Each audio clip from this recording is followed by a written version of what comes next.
Something happened to young people born after 1995. All of a sudden, in the early 2010s, their mental health collapsed. Rates of anxiety and depression skyrocketed. Self-harm is up by like 150% for younger teen girls. Suicide is up 50%. Something happened in the early 2010s. And my argument in the book is a tragedy in two acts. The first act is the loss of the play-based childhood. It's what anybody over 40 in this audience had. You were out with your friends after school. There was nobody supervising. You had to learn how to work out conflicts, how to face adversity. So that's what kids have had for hundreds of thousands of years. It's part of being a mammal. You play, you develop skills. We began to crack down on that, to lock kids up in the 90s, to not let them out.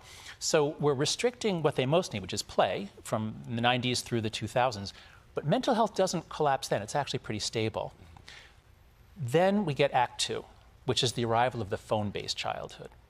And what that is in 2010, everybody had a flip phone. The iPhone had come out, but most teens had a flip phone. No front-facing camera, no social media on the phone, no high-speed data. And by 2015, everyone's got all those other things. Now suddenly everyone has a smartphone, front-facing camera, high-speed internet, social media, especially Instagram, on the phone.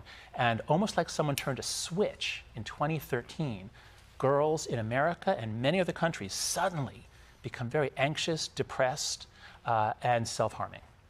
And so that's what the book is about. Something changed between 2010 and 2015, and I'm trying to explain what it is.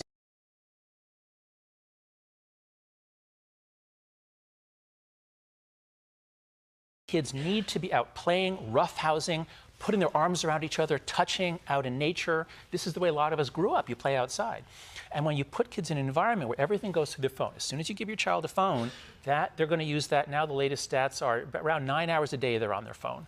And a lot of them, it's almost all the time because they're always checking. That blocks out time in nature, time with friends. Time with friends is down 65% since 2010. Kids need time with friends. Texting and sending emojis doesn't compensate. It's done instead of time with friends.